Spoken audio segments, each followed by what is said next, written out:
เดี๋ยวนี้มาทำบัตรน้ำมูที่มือใดมันกับมาที่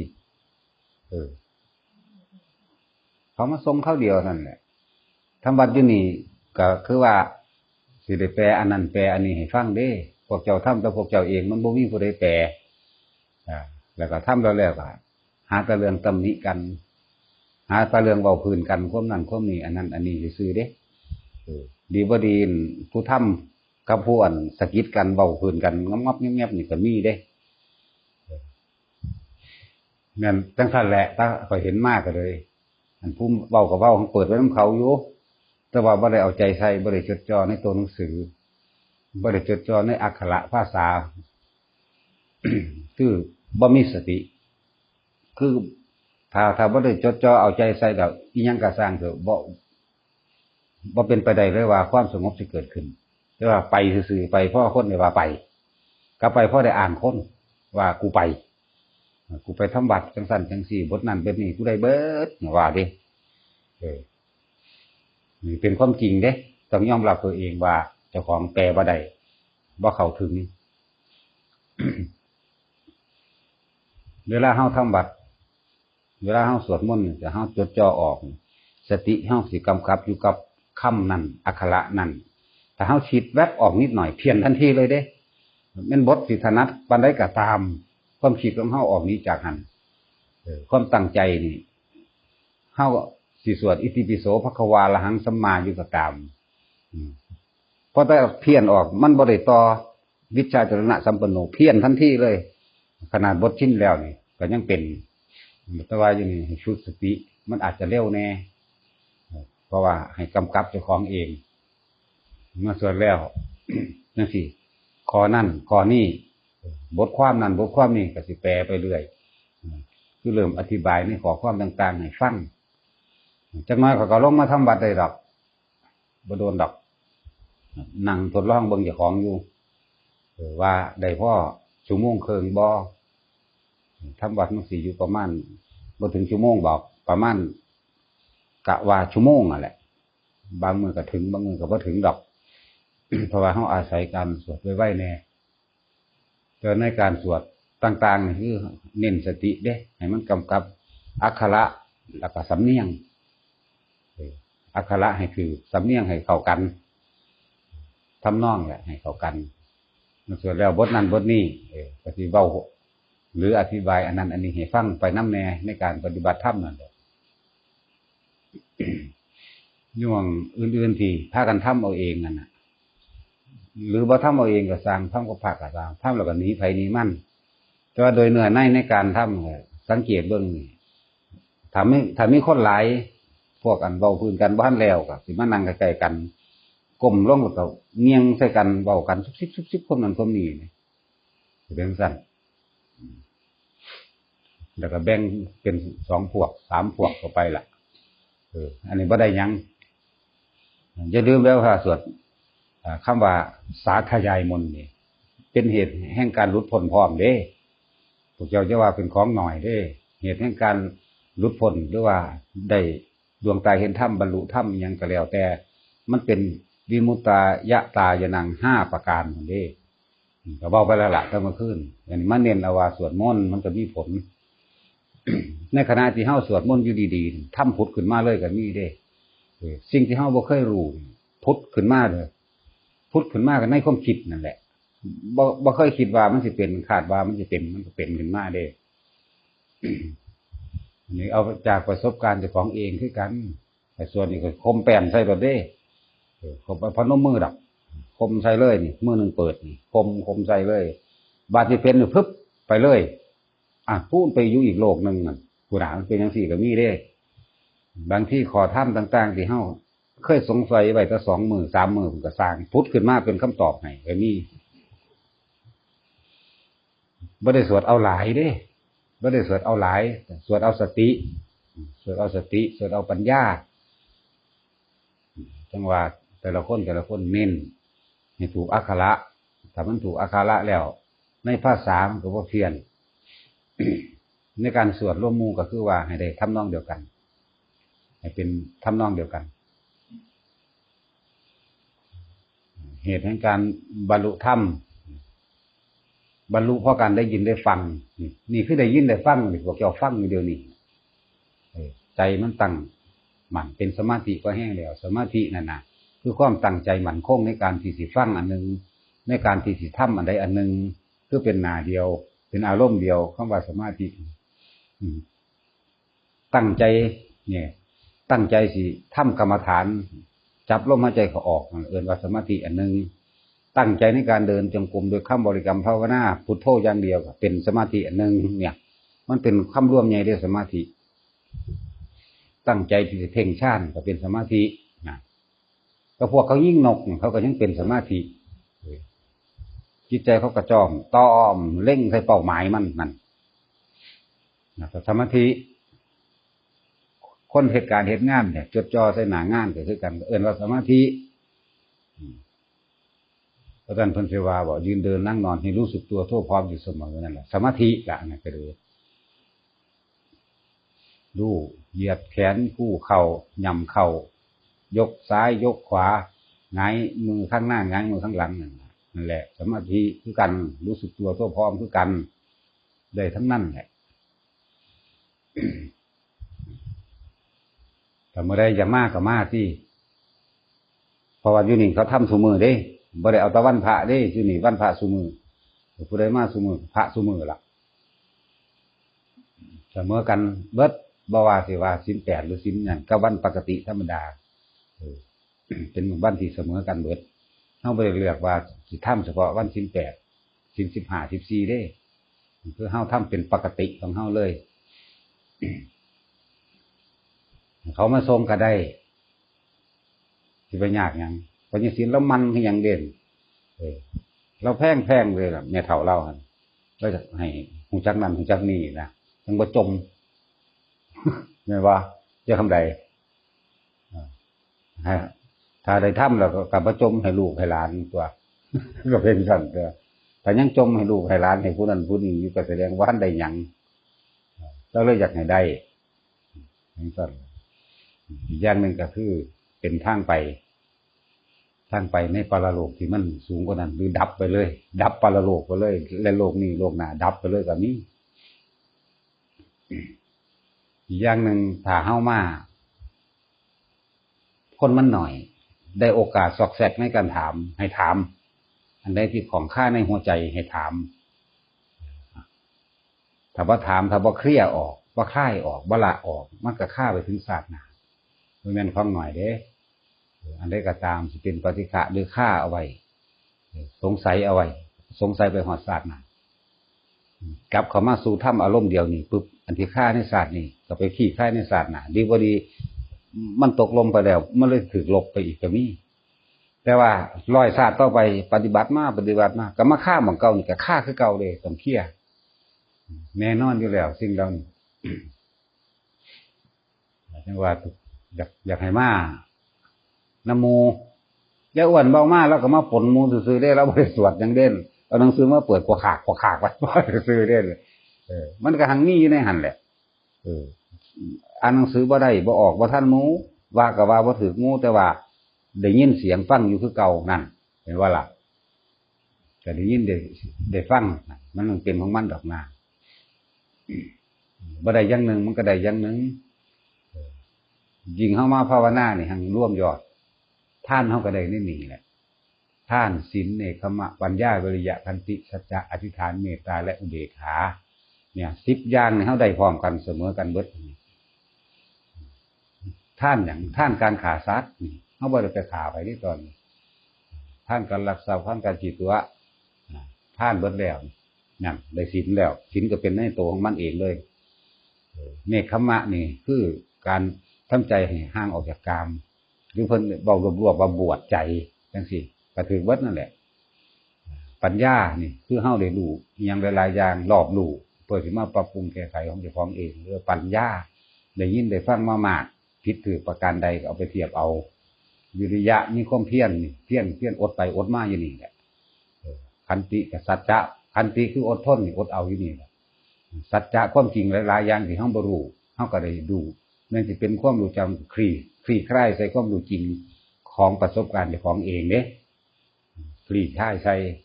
โอ้มันแม่นเลยที่เพิ่นบอกมาเนี่ยตะกี้ขนาดของในตัวเองแท้ๆแต่ของยังบ่รู้ในตัวเจ้าของต้องให้ผู้อื่นบอกแต่ว่าก็ส่วนมากก็เป็นจังซั่นอยู่แล้วล่ะคนเฮาคำว่าหลงนี่คือบ่รู้โตถ้าผู้อื่นบอกจังหูมาคิงขึ้นมาได้จังรู้โตได้นะเฮาได้รู้ความจริงหลายอันหลายอย่างที่เฮาบ่รู้ ความจริงในเจ้าของเองความจริงที่เจ้าของทุกข์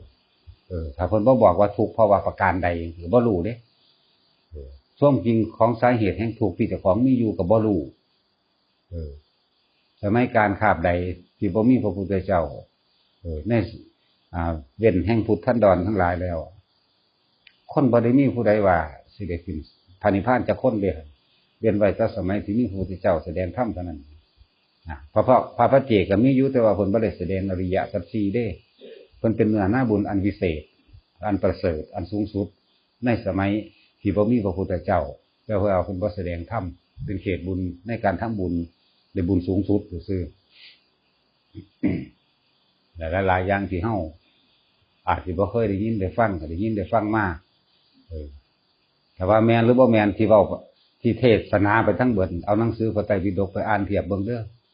ตรงกันกับอยู่ในหั่นแหละตรงกันเบิดทุเล่มอยู่ในหั่นเลยบ่ตรงข้อความนึงกับข้อความนึง อุปทานกับอปทานจังซี่ส่วนมากเขาเจ้าบ่ค่อยแสดงคำว่าอปทานแสดงแต่อุปทาน4แต่ว่าอปทานอันเป็นกลไกอันเป็นความอาลัย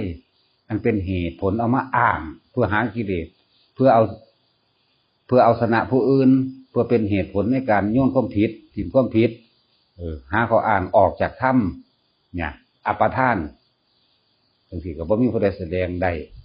แสดงแต่อุปทานเมื่อถึงที่สุดของธรรมแล้วก็มีแต่อปทานบ่แม่นอุปทานบัดนี้เพิ่นระลึกถึงสมัยการคาบหนึ่งที่เราได้เคยตั้งจิตปรารถนาเอาไว้ นั่นแหละเอิ้นว่าบุญที่ข้าพเจ้าบำเพ็ญมาแล้วตั้งแต่อดีตตอนต้น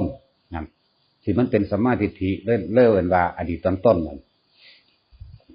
เอิ้นว่าอปทานอย่างเช่นว่าอปทานของพระอัญญาโกณทัญญะนี่เวลาเพิ่นบรรลุธรรมแล้วหรือเพิ่นสิปรงสังขารอายุเพิ่นระลึกเบิ่งแล้วโอ้เฮาสิตายอีกภายใน7 มื้อตัวนี้เนี่ยเพิ่นก็ระลึกเบิ่งว่าบุญอันนี้ที่เฮาสำเร็จแล้วแม้วิชา3เราก็รู้แล้วเป็นผู้ผ่านพ้นแล้วพรหมจรรย์ได้จบแล้ววิชา3เราก็ได้รู้แล้วอภิญญา6เราก็ได้รู้แล้วปฏิสัมภิทาเราก็ได้รู้แล้วเนี่ยเราเป็นผู้บรรลุธรรมคุณวิเศษแล้วเนี่ยธรรมวิเศษอันนั้นเราได้มาจากเหตุอันใดหนอเพิ่นก็ระลึกไปโอ้สมัยการข้ามหนึ่งเราได้เกิดเป็นมหาเศรษฐีอยู่ที่สมัยของพระปฐุมมุตระสัมมาสัมพุทธเจ้าในการครั้งนั้นตัวเราเองได้ระลึกนึกถึงว่าพระศาสดาพระองค์นั้นได้ตั้งภิกษุองค์หนึ่งเอาไว้ในเป็นผู้เลิศว่าเป็นผู้ตรัสรู้ธรรมก่อนใครในสงฆ์สาวกแม้เราก็มีความปรารถนามาเช่นนั้นเราจึงก่อสร้างการบุญการกุศลจนถึงที่สุด90 แสนกับเราจึงได้มีวันนี้เรียกว่าอปทานเป็นระลึกนึกถึงของเก่าคนอดีตตอนต้นจนถึงปัจจุบันวันนี้เราได้บรรลุซึ่งสันติบทแล้วนี่เพิ่นก็ไปล่าพระพุทธเจ้าก็ให้แสดงธรรมแสดงอปทานนี่เองแสดงอปทานนี่ซะก่อนเมื่อแสดงอปทานระลึกเพื่อสิเป็นบุพเหตุบุพกรรมทั้งหลายว่าบุคคลผู้นี้สำเร็จเพราะว่าหยังเพราะว่าความสั่งสมบารมีของเจ้าของเองนั่นไปหั่นล่ะมีความตั้งจิตเจตนามุ่งหมายเอาไว้พระพุทธเจ้าภาษาวกของพระพุทธเจ้าองค์นั้นพระปฐุมมุตระสัมมาสัมพุทธเจ้าเมื่อเพิ่นเข้าไปเสวยภัตตาหารอยู่ในเมืองน่ะลืมชื่อละเมืองก็ดีหงสาวดีอยู่เมืองหงสาวดีพญาธรรมิกราชพระเจ้าเอกราชทำการปรารถนาพุทธภูมิคือกันพระเจ้าเอกราชก็ปรารถนาพุทธภูมิแล้วก็ได้พุทธธรรมนายจากพระปฐุมมุตระสัมมาสัมพุทธเจ้านั่นแหละต่อมาผู้นี้ได้รับพุทธธรรมนายแล้วเรียบร้อยเพิ่นก็สิเว้าบรรยายอีหยังต่างๆไปแล้วก็มายกเอตทัคคะด้านเป็นรัตตัญญูหนึ่งเป็นผู้ที่มีอายุการยาวนานหนึ่งแล้วก็เป็น สาวกผู้เลิศในการบรรลุธรรมก่อนใครนะพระอัญญาโกณทัญญาสะดุดใจพึบขึ้นมาทันทีเลยก็เลยนิมนต์ต่อบัดนี้นิมนต์พระพุทธเจ้าองค์นี้ พระปทุมนี่พระปทุมะเฮาว่าปทุมมุตระพระปทุมมุตระสัมมาสัมพุทธเจ้าเขาไปรับภิกษาหารอยู่ในบ้านของเพิ่นก็เป็นเศรษฐีตลอดการ7 มื้อเพิ่นก็อันขาดอาหารและสิ่งหลายๆอย่างกับพระพุทธเจ้าองค์นั้น ถึงมื้อที่7แล้วเพิ่นก็ค้านเข้าไปพระเจ้าข้าขึ้นชื่อว่าความปรารถนาในการถึงที่สุดแห่งธรรมในขณะนี้ข้าพเจ้าบ่ได้ต้องการแต่ว่าข้าพเจ้านี่ปรารถนาเป็นดุจดังสาวกองค์นั้นเป็นที่4ใส่สาวกองค์นั้นเป็นผู้บรรลุธรรมเป็นองค์แรกของศาสนาพระพุทธเจ้าองค์ใดองค์หนึ่งพระพุทธเจ้าเพิ่นกันนิดนึงประมาณวินาทีเดียวว่าสัพพัญญูเพิ่นรู้เร็วเพิ่นระลึกเพิ่นว่าผู้นี้สิได้เป็นจังซั่นบ่นอเพิ่นก็ทำนายขึ้นมาทันทีโอ้เมื่ออีก1อสงไขยแสนกับเธอจะได้เป็นสาวกผู้ตรัสรู้เป็นองค์แรกของพระพุทธเจ้าองค์หนึ่งชื่อว่าพระโคดมนั่นเพิ่นก็ว่าไปจังซี่ดีใจอย่างใหญ่ปานว่าสิได้เป็นมื้ออื่นเด้เนี่ยเขาเจ้าเป็นสั่นเด้เป็นดุจดังว่าตัวเองจะมีชีวิตอยู่เพียงแค่วันเดียวนี่เพิ่นจังสร้างแต่กุศลการบุญการกุศลมาเรื่อยๆตั้งแต่ถ้ามาร่วมเบิ่งแล้วมัน1อสงไขยกับ90แสนกับธรรมดาบ่โอ้โหก็ธรรมดาเด้อแต่ว่าเฮาซุมื้อนี้เฮายังอยู่ในยุคของพระพุทธเจ้าโคดมพระพุทธเจ้าบ่ได้ไปไสพระพุทธเจ้าอยู่ในตาของเฮาอยู่ในหูของเฮาอยู่ในจมูกอยู่ในลิ้นอยู่ในกายอยู่ในใจของเฮาเองเฮาเป็นหยังคือบ่รีบเร่งขนขวายเอาทุกคนมีสิทธิ์บรรลุได้เบิดอยู่นี่มีผู้ใดฆ่าพ่อฆ่าแม่ตายจักคนเราบ่อยู่นี่ยังเนาะนั่นน่ะมีสิทธิ์มีผู้ใดฆ่าพระอรหันต์หรือยังมีผู้ใดไปฆ่าพระพุทธเจ้าบ่มีผู้ใดไปทำสังฆเพศทำสงฆ์แตกแยกบ่แต่จังซั่นแหละสามารถบรรลุได้เบิดเป็นจังซั่นและไม่อาจทำอธิษฐาน6นะคือเปลี่ยนใจไปนับถือศาสนาอื่นมีผู้บอกบ่มีก็สามารถทำได้ อนันตริยกรรม5ถ้ามาบวกคำว่าเปลี่ยนใจไปนับถือศาสนาอื่นเอิ้นว่าอธิษฐาน6เคยหูยินเคยหูจักบ่ล่ะยายนี่อธิษฐาน6มันหยังบ่ฮู้พวกเจ้าอยู่ส่วนอยู่ได้กันสักยะทิฏฐิวิจิกิจฉิตัญจสีพระตังวาปิยะทัตติจินติจตุหาปายหิจาวิปมุตโตฉะจาวิฐานานิ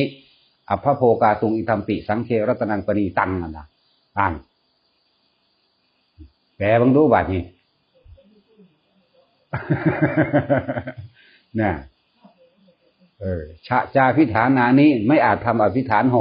6ฉะเนี่ยแปลว่า6เอก1ทวี2 4 3 7 4ปัญจ5จา6สัตต7อัตถะเป็นนว9ทัศสิทธิ์นั่นฉะแปลว่า6เด้อแต่ว่าใครอ่านบ่ได้บ่ปาลีนั่นแหละให้อาจทำอธิษฐาน6คือเปลี่ยนใจไปนับถือศาสนาอื่นได้คนผู้นั้นขึ้นชื่อว่าเป็นพระโสดาบันเป็นผู้เกิดอีกไม่เกิน7ชาติไปหันสามารถบรรลุได้ทุกคนเพียงแต่ว่าถ้าเฮาทำความเข้าใจหรือทำความคิดเห็นนี่ถูกต้องกับคำสอนพระพุทธเจ้าเรียกว่าสัมมาทิฏฐินั่นแหละมีทำความคิดเห็นถูกต้องโดยชอบธรรมนี่เพิ่นแปลบัดนี้เฮาแปลเอาให้มันเข้าใจกับเจ้าของซะมีความคิดเห็นถูกต้องด้วยประสบการณ์ของตัวเองกับธรรมะขององค์พระศาสดาที่สั่งสอนมาว่าในอริยสัจ4ทุกข์เป็นจังไดทุกข์สมุทัยนิโรธมรรคบัดนี้แปลก็บ่ได้ทุกข์สมุทัยก็แปลว่าเป็นนิโรธแปลว่าเป็นมรรคแปลว่าเป็นแต่จังว่าสิแปลให้พวกเจ้าฟังแล้วก็แปลออกจากความรู้สึกและให้มันถึงความรู้สึกที่พวกเฮาถูกนึกตามได้แม้นสิว่างบ่ทันขาดก็อ๋อได้คือกันนี่ก็คมได้ในระดับหนึ่งขั้นหนึ่งคือกันคือจังเฮาว่าทุกอันเกิดจากร่างกายมันทุกข์จังไดคนเฮาบ่ได้รู้จักทุกข์เด้ถ้ามันไข้มันป่วยมันก็เป็นแนวนี้จมดายังไปตัวที่แต่เขาว่าเป็นน้ำเวรน้ำกรรมกรรมพ่อกรรมแม่ยังกระดอกกระเดียเว้าไปทางคุณพุ่นดิ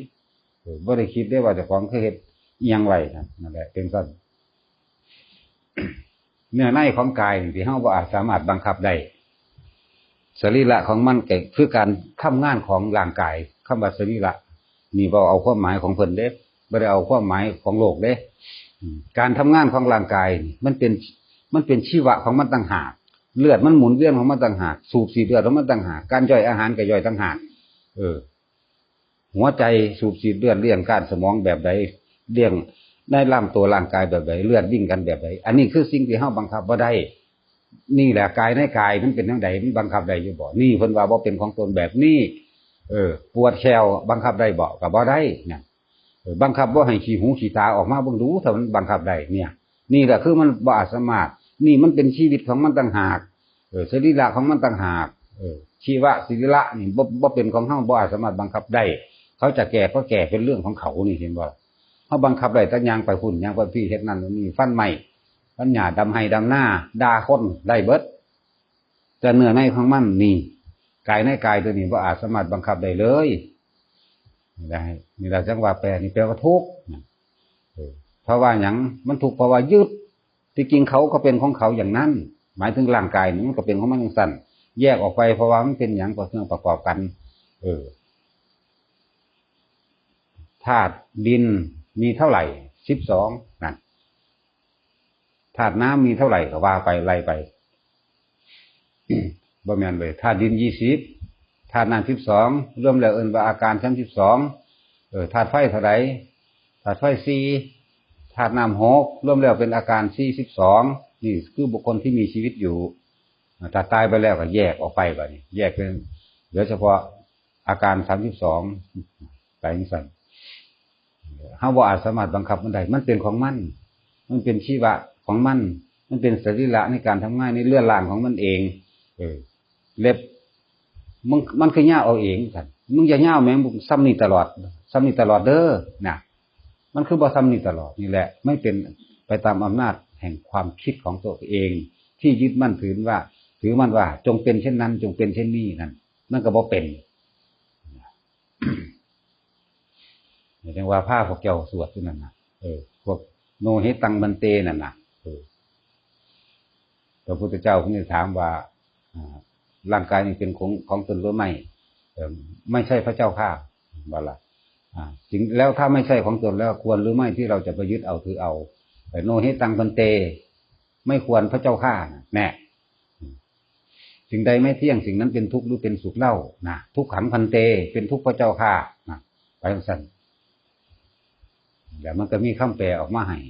แล้วเขาก็อธิบายในตัวนั้นอีกจักหน่อยเพิ่มเสริมเติมเข้าไปในการอธิบายก็เหลือไว้ให้พวกเจ้าคิดเอาเองในจักหน่อยก็สิอธิบาย80พวกเจ้าคิดเอง20ถ้าบอกเบิดมันบ่เฮ็ดถ้าบอกเบิดมัน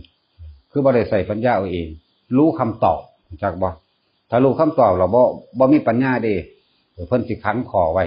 สำหรับพวกเจ้าขังขอไว้น้อยสัก2ขอล่ะก็คือหลวงปู่เฮาโคโธ50เลยนั่นคือคนบ่มีปัญญาเนี่ยแล้วซาดสิไปฟังหลวงตาเทศน์ดูเรื่องเทศน์ขามปุ๊บไปเลยธรรมดาเลยจังมันหยังละหมุนติ้วนี่แหละมันเป็นหยังล่ะหมุนติ้วแต่คนบ่เปลี่ยนมันสิฮู้จักบ่เนี่ยเวลามันเข้ามาถึงธรรมนี่อวิชชาปัญญาสังขารปัญญาอย่างหมุนติ้วไผสิฮู้จักอยู่ติ้วน้ำเพิ่นเนาะแต่ว่าเฮารู้บัดนี้เฮาก็เป็นอยู่แม่นบ่ล่ะโอ้ยมันติ้วแบบนี้มันซึ้งใจกันได้บัดนี้เนี่ยหมุนแนวใดเฮาฮู้จักล่ะหมุนแบบนี้จักเฮาบอกให้ยายบ่ใส่ฟังก็ยังบ่แล้วติ้วเนาะมันบ่เคยเป็นที่เข้าใจบ่หมุนติ้ว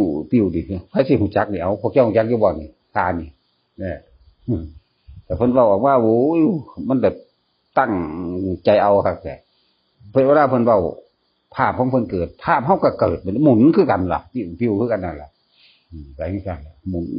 นี่ถึงตรงนี้ถึงตรงนี้ถิ่มถึงตรงนี้ถิ่มรู้แล้วคือละรู้ปั๊บละปั๊บรู้ปะละปะเนี่ยเป็นจังซั่นไปเลยจังว่าอยากเน้นทั้งความหมายแล้วก็ถ่ายทอดอยากเอาความรู้สึกนี่สัตว์ยัดให้แต่ละคนมันจึงถึงบอกง่ายๆแต่ที่ว่าสุดเลยนั่นน่ะโอ้ยยังสิเป็นบ่ทัวก็เก่าอีกแม่นบ่แต่ที่ว่าคือเพิ่นปัญญาเว้ากันแต่ที่พูดว่าสุญญตา มันไม่มีทั้งพระพุทธเจ้าไม่มีพระธรรมไม่มีพระสงฆ์ก็ดักศูนย์แล้วบัดนี้เนาะ ผู้ว่าหุ่นจักกระศูนย์แล้วบัดนี้เครียดยังไงแบบว่านั่นนี่เหตุผลมากมายถ้าหลวงปู่พุทธทาสเว้ากับหลวงปู่ดุลเว้ากันดีกว่าดีฮอดบ่เว้าอยากว่าล่ะรุ่นนั้นล่ะบ่เว้าย่างกายกันเข้าใจเลยเนี่ย พระเจ้ารุ่นนั้นแหละเบิ่งเทศนาเพิ่นแหน่แต่ละอันเนี่ยแยบคายเบิดทุกทั้งสองพระองค์เลยหลวงปู่ดุลเว้าน้อยแต่เพิ่นก็เว้าน้อยเพิ่นก็เว้าได้หลวงปู่พุทธทาสก็ดีเพิ่นสนทนากันกับไผกับปู่ฤาษีอยู่นั่นเพิ่นว่าเฮ้ยเพิ่นว่ามึงทำแค่เสี้ยววินาทีดับหมดโลกได้ไหมวะของกระจอกเบิ่งดูหั่นนี่ธรรมดาบ่ของกระจอกเพิ่นเว้า ไปจังซั่นแล้วเฮาฮู้จักอยู่ว่าเฮ็ดจังได๋นั่นล่ะพวกเจ้าสิเข้าใจบ่ล่ะดับหมดโลกภายในเสี้ยววินาทีบ่ทันถึงวิเด้นี่เสี้ยวจักว่าเสี้ยวนาฬิกาจักมันสิเดินจังไดแล้วมันเสี้ยวเนาะ นั่นแหละมันคือสะออนปราบปลื้มเขาเจ้านะเขาเจ้าเว้ากันแบบนั้นเว้ากันซ้ำนั้นเอาไปนำกันเบิดมือเว้ากันซ้ำนั้นก็เป็นจังเลยเฮ้ยไอ้ห่าเราคนเว้ากันมึงทำดับหมดโลกได้ไม่เสี้ยววินาทีกระจอกก่อนนะ ผู้นั้นเว้ากันเลยแต่ว่ามันอีหลีเด้หั่นว่าเราหัวไผหัวมันว่าเราหัวอย่างนี้ของไผของมันจังซั่นเดี๋ยวเฮาไปเห็นมาไปแห้งแบบจักอยู่นะนั่นว่าสะออนกับเจ้า แต่ว่าแยกคำใดเจ้าเอาอย่ามาเว้าเลยว่าเข้าใจต้องยอมรับว่าเจ้าของโง่ของปึกมันจังสิพอมีทางออกแน่ ถ้าว่าเข้าใจแต่ถามขึ้นนี่หาผู้ซอยก็หาบ่ได้ก็จอบจ้องด่าอยู่หั่นเรื่องสั่นเรียกว่าแต่ละคนที่มาทำวัดอยากให้ตั้งใจใส่อย่าให้ผิดอักขระถ้าผิดอักขระก็คือผิดเพี้ยนไปทางภาษาความหมายเลยเดี๋ยวที่ถ้าในการสวดหลายคนก็คือว่าคอยได้ทำนองเดียวกันสิทำนองใดก็สร้างมันอันเดิมแต่ว่ามันเป็นอันหนึ่งเดียวกันเพราะมันคัดกันมันบ่ลื่นผู้นั้นคัดผู้นี้คัดมันบ่ลื่นก็ได้นั่น แต่ถ้าได้ลงมาสวดนำจังซี่บางมื้อก็แปลไปให้ฟังแปลมื้อละเล็กละน้อยแปลหลายบ่ได้มันบ่มีแนวรับ ปัญญาดุจดังมอรู้ว่า เป็นว่าล่ะคือก็ก้นหมอมันหัวบักไงจริงปืนก็เลยมันไหลลงไปเลยไงเป็นสั้นแหละปัญญาดุจดังมอรู้ว่ารัวเบิดกดเบิดน่าจะว่าปัญญาดุจดังของว่างรัวจะว่าจังซั่นเนาะคือมันบ่เก็บหยังเลยไงถามขึ้นยังอยู่งะอยู่ ถ้าหัวนิดน้อยนี่ก็ใครเด้จังว่าถ้ามามองนี้ถ้าสิมีการแปลงฟังแน่บอกอธิบายความหมายออกเป็นความรู้สึกให้ทุกคนเข้าใจและเขารู้สึกได้อยากให้รู้สึกได้ก็หลายกว่าเพราะว่าโตทำแท้นั่นแหละคือโตความรู้สึก อันนี้เป็นแค่คำเว้าซื่อๆดอกคำเว้าเอามาเทียบเพื่อให้เกิดความเข้าใจกัน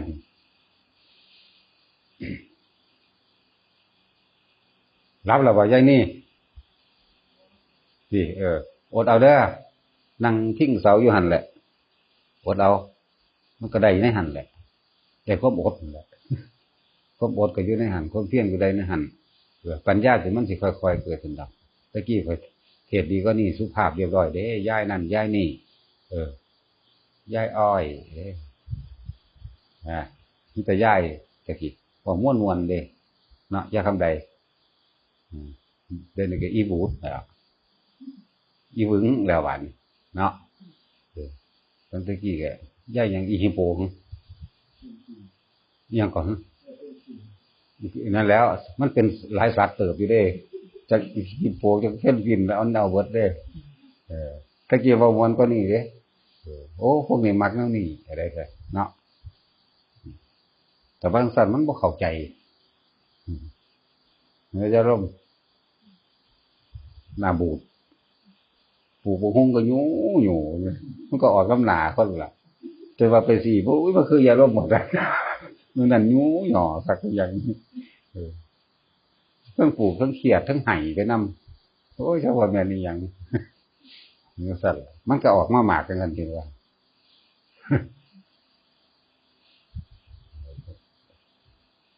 แต่ว่าอยากให้ทุกคนสวดมนต์ก็ให้ตั้งใจมันมีสติเฮาเน้นสติได้เฮาบ่เน้นมากสวดได้หลายก็สร้างสวดได้ไวก็ตามแต่เฮาเน้นสติคือให้มันรู้มั่นคงอยู่ในเฉพาะตนเวลาเฮาสวดถ้าเฮาคิดถึงเรื่องอื่นเพี้ยนปั๊บโลดเด้เข้าใจกับคำว่าเพี้ยนปั๊บนี่ตามธรรมดาถ้าเฮาตั้งใจมันสิไปก่อนกันเสี้ยววิอรหังสัมมากับสัมพุทโธนี่มันสิคิดล่วงหน้าไปก่อนเสี้ยววิไปเรื่อยเด้วิชาจรณะสัมปันโนนี่อันโตสุขโตนี่คุณมันไปตั้งไว้แล้วสุขโตโลกวิตูอนุตตโรนี่ปุริสะมันก็ตั้งไว้แล้วอนุตตโรบ่ทันได้ว่าสิอนุตตโรมันสิเข้ามาคำว่าปุริสะธรรมสารตินะมันสิลื่นเข้าไปกันลื่นกันไปนิดนี่คือสติจังว่าจอจดจ่อเอิ้นว่าเป็นผู้มีสมาธินั่นเองสมาสติสมาธินำกันนั่นแหละแยกกันบ่ออกหน้าแยกกันบ่ออกจะคำใดคือบ่ค่อยมาเริ่มมาได้แล้วบ่เริ่มมาได้แล้วบ่ยกมือซื่อๆจังได๋เด้อนี่แบบบ่หรือแนวใดบ่แบบนี้หรือมาได้แล้วหรือแนวใดเด้อนี่เว้าในใจข้อยบ่ฮู้ยินเด้เขาบ่ได้มีชาวเว้ามาใส่เลยบ่แม่นหลวงพี่ยุทธเด้ทางเทื่อยะถานี่ถ้ามื้อใดคอยเอาเฝ้าชาวเว้ามาเลยมาเสียบเข้าไปในหั่นแหละเอาใส่หูพวกเจ้าแล้วก็ยะถาไว้ว่าหาโอ้ยปัญญาอ่อนกันยังว่าแล้วแต่สิเป็นถ้ามื้อสิดังก็ดังขึ้นบักแห้งเด้ต้องรีวอลลุ่มลงถ้ามื้อจะค่อยก็หาแต่บ่มาเสียบปากไว้แล้วก็เอามาใส่หูไปหูมันเอาเงียงดีๆเด้อพวกเจ้าอ่ะเรื่องสั่นแต่หัวว่าใหญ่คือโปพวกเจ้าก็เบิ่งหน้ากันล่ะมื้อนี้อารมณ์ไหนน้อล่ะเห็นบ่อยากหัวย่ายกันเลยบ่ได้สาระอีหยังซ้ำเนาะสมาทานซะ